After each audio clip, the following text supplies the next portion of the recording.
Welcome everyone to Flip Learning 3.0, the second in a series about the new era of Flip Learning. We thank you all for being with us today and want to remind you that this is a 30-minute session. Today's topic is Flip Learning 3.0, the paradigm shift that changes everything. FLGI Research Fellow Dr Talbert is with us, and today he's going to talk about how this new awareness of how Flip Learning relates to all other teaching strategies. The presentation will take about 15 minutes, then we'll take your questions. To ask a question, you'll need to click the Q&A button in the upper right-hand corner of your screen, then type your question into the text box. I will read your questions out loud, and John or Robert will reply. Today's discussion is moderated by John Bergmann. Most of you know him as one of the pioneers of Flip Learning, so with that, I think that covers the bases. Let's get started. John, over to you. Hey. Yeah, awesome. Thanks, Daryl, for that introduction. Excited to be here with Dr. Talbert. Introduce him in a couple of minutes. As those of you who've been following along, we have been talking about the 5 things we didn't know about flipped learning. Number 1, flipped learning is not static.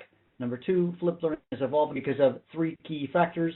Number 3, flipped learning has emerged as a global movement. Number 4, there's a new awareness emerging about flipped learning. And number 5, flipped learning has created new opportunities. Today what we want to do is we want to focus on this step 4, if you will. There is a new awareness emerging about flipped learning. Real briefly, let me introduce our amazing Dr. Robert Talbert. Robert, welcome to the podcast. Thanks, John. Yeah, so Dr. Talbert, just real briefly, what's your background? What do you do? Sure, I'm an associate professor in the mathematics department at Grand Valley State University in Allendale, Michigan. And my background is as a mathematician, but most of my scholarship is in the area of teaching and learning, and I focus specifically on flipped learning environments. That's awesome. That's awesome. So last week we talked about this. We said that the biggest takeaway of flipped learning, maybe the most important part of Flip Learning 3.0, is that flipped learning is not just another teaching tactic, but a meta-teaching strategy that supports all others. And as we looked at that more carefully, what we said, if there's all these different strategies, blended, personalized, inquiry, mastery, cooperative, all these different types of learning strategies, if we put flipped learning first, it seems to make sense. Now, you have written in your blog posts and on articles that for you, you feel like that this struck a chord with you. What was it about this concept of being a meta-teaching strategy that struck such a big chord with you? Sure. I think part of it is just the fact that I'm a mathematician and I like abstractions and meta ideas and so forth. But for me, I think it's really because being a classroom teacher myself this is my 20th year of being a classroom teacher, and both as a teacher myself and working with so many other faculty, I just come to realize that the one thing you need to know about teachers is that we're all works in progress. And we all crave growth, and we all want to learn new things and do new things in our classes. And one of the big reasons that certain teaching strategies sometimes fail to stick with teachers is because it requires them to give up too much. It requires a lot of investment, a lot of divestment. So if I go and give a workshop on a specific teaching strategy, it might sound to the person who's actually going into the classroom like they have to give up what they've already built in the past. And that gets really tiring after a while. And I think what's really needed to kind of drive change forward in education today is a framework or a platform for teaching that will allow professional educators like the people in the audience today to experiment, give them some room to grow, give them some room to remix and try things out and do what's best for their students. Yeah, it seems to me like there is, I observed this, sounds like you're saying the same thing. There's initiative fatigue out there. There's so many different things that come to a teacher as they are, going through their career. There's this initiative, they're like, yeah, well, there's another one. And I just want to throw it away. But you're saying that flipped learning is different. You're saying it's more of a paradigm shift, right? So talk some more about that. Well, I think the paradigm so far in education has been to try one thing after the next, and it seems like there's always something new coming down the pike. Like you say, initiative fatigue, and after a while, it stops becoming interesting to try new things in the classroom because it's so much work to redo things. And this is the first time, as flipped learning begins to sort of gradually permeate into the landscape of education, it seems like this is the first time I've ever seen a strategy come along to say, rather than try to tell you what to do in the classroom, let's try to give you freedom to do what you want to do in the classroom. And this is a really big difference between what's happening now versus what has been happening in the past. So that, I think that really resonates with a lot of people. Now, as you've done some writing, I love your metaphor. You came up with a metaphor that helps explain this. Can you explain that metaphor to the audience? Sure. I'll kind of give it in two stages here. I kind of think of the flipped learning not as a teaching technique, but as a platform to build teaching techniques upon. I kind of think of that as a stage that you build, or as a foundation for a house that you build. And you make these choices when you're designing your classes and you're thinking about your teaching. And certain designs for the foundational aspects of what you're doing, support, like a real foundation of a house, support different things in different ways and to different degrees of success. And what struck me as a kind of a computer nerd after a while, or not even just a nerd, as somebody who uses a lot of technology, is the idea of the operating system. And so we all have these computers that we use. We are using computers right now, and we have telephones that are really just little computers and so on. And every computer, every computing device uses this thing called an operating system. That is it's not an app, but it's a piece of software that runs on the computer that makes the computer actually run. It tells the pieces of the hardware how to work with each other. Like right now, my operating system on my laptop is telling this microphone how to convert sound and send it through the computer that sends it to you. Or my phone has an operating system too. My tablet has an operating system. The gas pump you use at the gas station has an operating system. Everything that has a computer has a software underneath it that tells the thing how to work.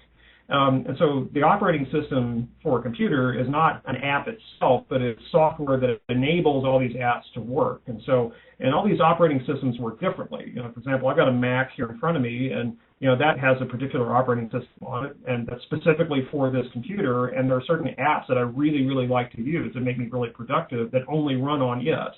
And likewise, I've got a phone over here on my desk that has the same kind of situation. There's certain apps that run on my phone that I really like to use to help me get things done, and they only run on that operating system. Or there are apps that we use in everyday life that run on all kinds of operating systems, but they run better on some than they do on others. And so what this has to do with flipped learning is I kind of feel like flipped learning is the operating system for our teaching. It's the environment in which our little apps, not literally apps necessarily, but the things we do, literally the applications that we employ in the classroom. That's where they run. The flipped learning is the environment that we install, as it were, that lets all these little apps run in the background. Apps like inquiry-based learning, or POGL, or just little one-shot actions we do in the class, like 1-minute papers or exit tickets. All these things that we do that we apply to our students, they have to run on something. They run on the choices we make at the beginning, and flipped learning is like an operating system that lets these things run. What is it about flipped learning that makes it an operating system over some other things? I wonder.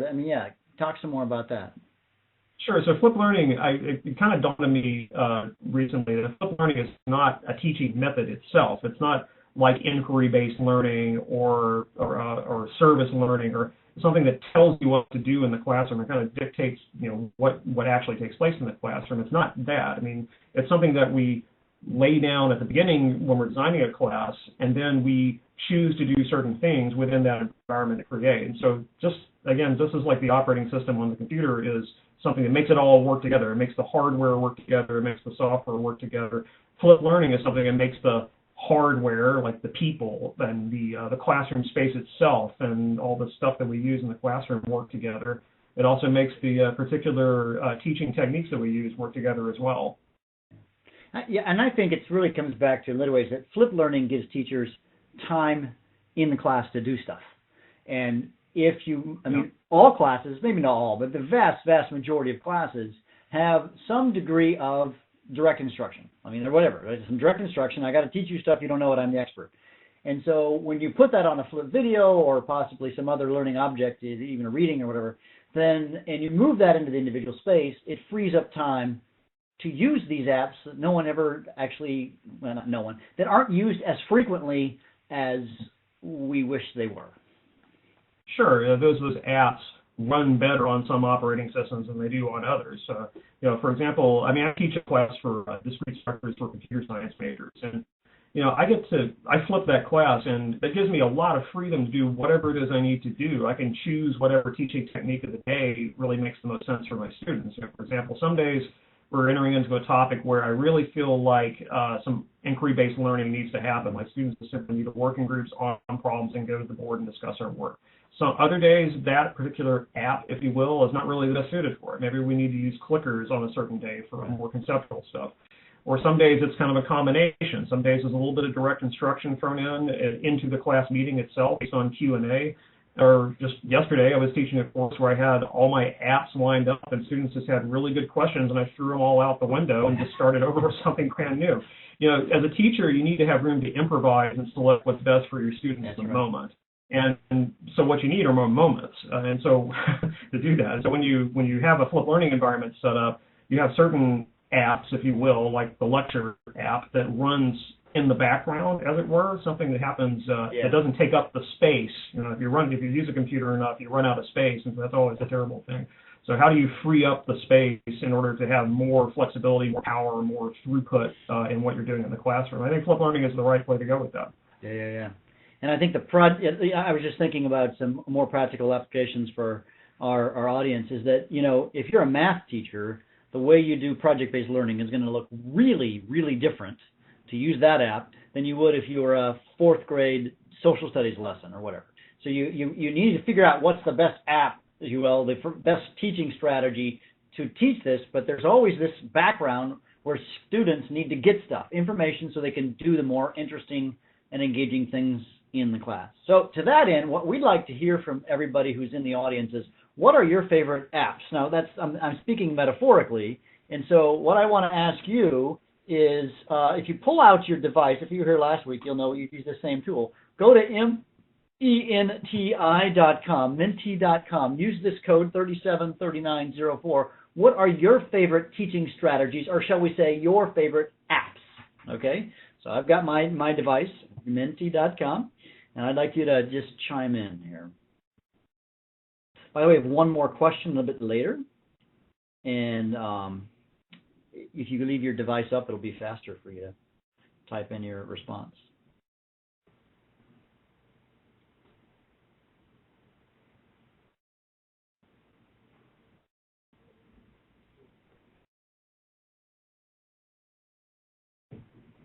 Edpuzzle. Now, I wasn't talking about those kinds of apps, so those are nice apps. Mastery, group discussions, Socratic seminars. Yeah, big fan of those.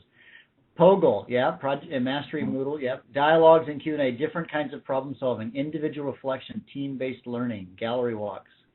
Gallery walks are cool. I've seen those. I'm a huge fan of those. PBL, awesome. Q&A, yep. Peer tutoring, inquiry-based learning, yep.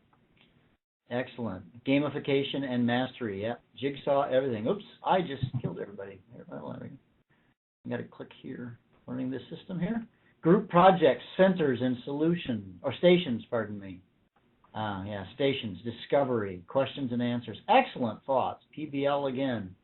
Yeah. Labs and dissection portfolios. Dissections portfolios. Yeah.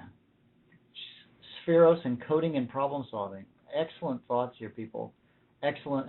So I like this idea of these different teaching strategies, which are the apps, you will. I'm going to say one thing about the app we've got to always install, that I think if you don't install this app, you're going to be a failure. And I guess I said this last week, but I'm going to say it again. If you don't install what I call the relationship app, you might as well give it up. What are you doing in education if you don't install the relationships app? Because fundamentally, education is about building relationships. We're going to have a webinar, a briefing coming up in the near term where we're going to dive real deep into this issue of how to do relationships well, particularly in the context of flipped learning. That's going to be a few more flipped learning 3.0 strategies. So going back to our, more things are coming in here. Let's see what we got here. Hyperdocs, using IT, love having my kids in groups more. The proliferation of the 4 C's. Excellent. All right, so Dr. Talbert, you wrote that flipped learning doesn't require a teacher to learn a new way of teaching. Maybe you somewhat said this, but instead it gives the teachers more freedom to explore different ways. Can you give us a real practical example of what you mean by that? Something real intensely practical. Sure. I already mentioned my discrete structures class, where it gives me the freedom, since I am not really lecturing that much in class at all, or when I do lecture, it's more Q&A style, I guess. It gives me a lot of freedom to just sort of look at my students, see where they are, and not just my students as a whole, but each individual student too. I mean, that's another level of application, I guess, that we should probably talk about. Is like every student is going to need a different combination of teaching techniques in every different classroom to get maximum progress. So I just like having the freedom to teach this. I remember the first time I flipped a calculus class that I taught. It was probably the first time I taught calculus for 20 years, like twice a year for 20 years. And it's probably the first time I've ever felt like my students had adequate time and space to explore the concepts of calculus, was when we finally got the lectures put on the video, get them onto YouTube, and now we can just spend time doing, well, whatever. I mean, I heard it put this way once, that someone was asking, what do I do with all the time that's freed up when I run a flipped learning environment? And the answer is, well, what have you always wanted to do? I mean, all these things that just showed up on the screen are all great things. You can do any combination of those you like, and whatever quantities you have time for, and whichever combinations make sense for your students. So I certainly do that with my students every day. Yeah. So that's exactly what I found when we started this 10 years ago, and have seen this over and over again. But I think putting it in the context of this operating system. Let's sort of close and open up to questions, but let me just close with a new thought. And you've alluded to this, but I think another metaphor we could use besides the operating system for the non-geeky people is the foundation of a house or a building or whatever, is that there needs to be a foundation. And I would argue that potentially, let's say that the foundation of schools is crumbling, and we need to rethink what that foundation should be, and at least in terms of a teaching strategy perspective. And I think maybe there isn't necessarily a lot of things wrong with the upper part of the house, the kitchen, the bathrooms, but if we were to replace the foundation and the operating system, to use your metaphor, we could significantly improve education across the world. And I actually, not just we could, folks, we're seeing it happen. I mean, Robert's own class is testimony to this, but research is now bearing this out. Lots and lots of information about flipped learning is going out there that's very, very powerful. So would you say it's fair to say that flipped learning is a foundation of a new foundation for a lesson, a class, or even a school or a system? Oh, absolutely. I think it's a fundamentally different way of doing school that really puts students first. It also puts teachers really much in the forefront too. I mean, so many teachers have great ideas, but they're super constrained by the way that the whole superstructure has been founded, as you're pointing out here. And so it's the metaphor almost gets a little strange, because it's kind of hard to imagine how you would lay a different foundation for a real house other than just concrete under the ground. But with schools, we actually have a way to do this, and I think that flipped learning could be the way forward to help teachers to kind of tap into their own creativity and professionalism more and communicate that more readily to students. I think we already are seeing some amazing results about where this is all going, how effective it is, both in the K through 12 world and also my realm in higher education too. Well, let's turn to the audience and hear what they think in terms of this same concept. So get your Mentimeter thing out, or menti.com. And how does flipped learning as a foundation support your favorite teaching strategy? So if you could chime in, and then we'll turn it over to some Q&A time.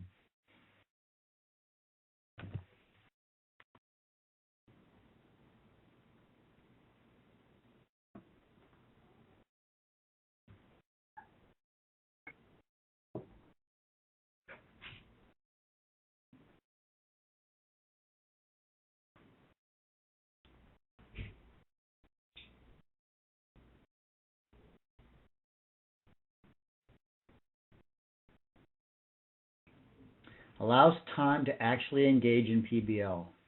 More time to face-to-face with my students. Boy, folks, that's so amazing. Allows more engagement, collaboration in class. Gives more time for practice and Q&A. All right, a lot of that. As a science teacher, I can use more class for labs. Awesome. Science teachers, I love science. It frees up time for students to develop their own understanding. Mastery learn becomes easier to implement. Interact with my students. Yeah. More interactive activities, individually paced learning. It helps me get to the Maslow while working at the Blooms. Oh my gosh, that's a beautiful picture. I love that. Mm-hmm. The Maslow, sort of the relational piece, so that you can get to the more cognitive Bloomsy stuff. Group work becomes more meaningful, less waiting for students to take notes. How many times have we all said you were doing the lesson, oh, go back a slide, oh, bot. Have we all not been there, right? Freedom to meet students exactly where they are. Yeah. Awesome. It enables me to see on a daily basis each student's understanding. More stations and discussions, more time for learning and practicing. Oh, yeah. Engaging relationships. Boy, there's a theme here. I'm seeing relationships and active learning. I don't know, lots of different types of active learning. If you're a math teacher, it's different than if you're a science teacher or whatever, but or if you're a college professor. These are great responses. Thank you so much, people, for chiming in. So let's turn this over to a question and answer time. I know Errol's been monitoring the questions, so I think you have to go in the upper corner or something, I forget where the button is, and type Q&A, and then Dr. Talbert or I will respond to your questions. It is indeed time for your questions. As you've heard, the notion of flipped learning as an operating system is core, fundamental to flipped learning 3.0. We're eager now to get your feedback, so you can go right to the upper right-hand corner of your screen, click on the Q&A button, and type in your question. When you do, I will read it, repeat it, pose it to John or Robert, and either one will respond. So we'll give you a couple 30 seconds for you to input your questions, and then we'll jump right into it here. Standing by.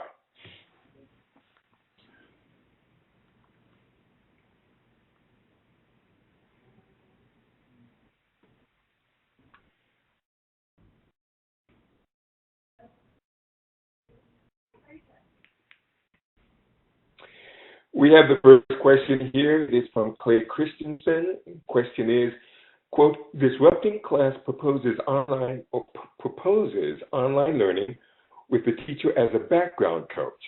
Does flipped learning perhaps provide the bridge between teacher as an expert with the flexibility/expense of online? Robert or John? I don't completely understand the question, but I'll read it one more time. No, I think I heard it. I mean, the question is, let me answer the question that I think they're asking, is could we basically have less expert teachers? If that's the question, I'd say no. We still need amazing, awesome teachers. This is not a way to necessarily reduce the cost of education by hiring less teachers. I'm a 9,000% supporter of teachers. I was a member of the teachers union. I mean, the whole deal. I believe that we need that connection between that real teacher, real person who is still an expert in the class. Do you think, was that the question, do you think, Errol, that they were essentially asking, or did I misinterpret? But if I can take a crack at that, I think I might have, or at least I can tell you what it's like, because I do teach online occasionally, once a year. And, on the one hand, with a flipped learning environment, you do not need to have like a fixed time and place for direct instruction. I think that's maybe the teacher as expert, sort of like this directed communication of content from the teacher to the students. That can be stored somewhere else where students can get to it. So there's not so much of a need to have that. The expertise is there whenever and however the student wants it. It doesn't have to be in a single place in time. And so they give you flexibility to have, say, an asynchronous online course, which is what I taught, a calculus course. And so students just sort of come and go. I mean, there is no class time. Every time is class time. And so students are constantly working on things throughout the week, kind of at their own schedule. And so the flipped learning environment in an online course allowed me to do that by taking the direct instruction, just putting it in a place where students know where it is, they can get to it, even when the course is over, in whatever manner or whatever pace they want to. It gives them the freedom to explore and communicate and do other really interesting things in an online environment. So, yeah, I do think that flipped learning could provide a bridge that keeps the expertise, but also gives a lot of flexibility to the class structure. Yeah, great. Got to thank you, Robert. Next question is from Laurie Latham. She says, some of my students do not complete the flipped lectures. It's very frustrating because they are completely lost when it comes to the lesson for that day. Are there any recommendations for this? Well, my students always complete the flipped lectures, so I not so much, actually, but I don't know. My recommendation is this is a universal problem. It's never going to go away. And so I think I don't know, Lori, what level you're teaching at, whether it's K through 12 or middle school or whatever. I mean, when I'm teaching in a university setting, I mean, I get to assume that my students are at least emerging adults, if not actual grown-ups at this point. And so this is an opportunity to teach responsibility to students. I mean, all you have to do is watch a video. And so if a student shows up for class and is unprepared, you just let them be unprepared, and they understand what the consequences are. And there are things that they can do to help themselves while they're in class. Maybe their class time is to go off to a station and watch videos that they should have watched beforehand. They miss out. For the recommendations, I think one thing I would recommend is if these are video lectures, it says here in the questions, and make sure that they're short, 6 minutes or less. They're a little bit more likely to be completed if they're shorter. And maybe some scaffolding to go with the lectures to, give students a chance to kind of, to instantiate what they're learning. If they're just watching video, they're less likely to complete the video assignment than if they are watching video and doing something. Because a lot of students just simply don't know how to watch video. As many videos as they watch, they're not expert at extracting information out of the video. And students will just give up if that's the case. And so if that's for me, I would want to drill down a little bit further with my students who aren't completing the flip lectures to understand why they aren't. And maybe they could just use a little bit of handhold on the way up. That would be my first suggestion. I'll give you a really but also don't let them off the hook either. If they don't complete it, they don't complete it. I'll give you more of a K-12 answer. I assigned points. Kids, if they didn't do the watch the video, and I tracked it, of course, then they lost points, and they then had to watch them in class. Meanwhile, their friends were getting help on the more difficult cognitive concepts, and then they're basically in a traditional class. Watch the video in class, which is like watch the lecture in class, and then take home the hard stuff. Most of the students realized pretty quickly that it was actually easier to do the work at the right time because they couldn't take me home, and I wasn't going home with them to help them on their homework. But I was there at school to help them on their it's classwork, whatever you want to call it.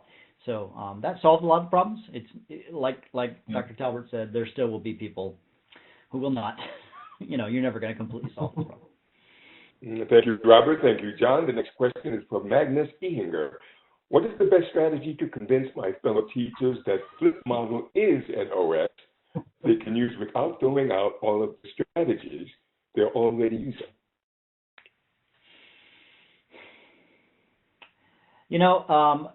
That's the biggest hurdle, I think, in flipped learning is that very thing you just mentioned, Errol, or the questioner asked. Magnus, I think. Magnus, he's one of our ambassadors. If it's the Magnus, I think you are. I think the best way to spread flipped learning is to flip your class well. It's going to catch. People are going to say, you're doing amazing stuff. What's going on? It's going to spread when a few people do it well. So to that end, I would really encourage you to learn best strategies in flipped learning. There are lots of great strategies, but you need to learn what the best ones are. And, to that end, even FLGI has a certification program you may want to look at so that you know how to do it well so that others, it will spread in a viral fashion. It's not something that should be dictated to teachers for. Right. I would just echo that completely and just say the best strategy is show, don't tell. Make it work for yourself and go to your colleagues and say, see, and then they'll do it once they see you do it successfully. Yeah. All right, we have time for about one more. This person is asking the question, Lori Latham, especially when I first started flipping my classroom and even a very adamant parent now, parents opposed the flipped classroom. They asked, what if all my children's teachers required my child to view flip lectures online? Suggestions for this? I'll answer that. There are entire schools in this world that are flipped, okay? And it's not been a problem there. So I visited First Flip School in Spain.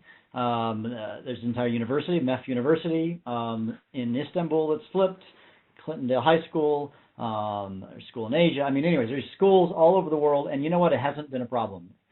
No teacher is going to send let's say that you have 5 of your teachers that are completely flipped. You're not sending home 5 videos a night, 5 times, whatever.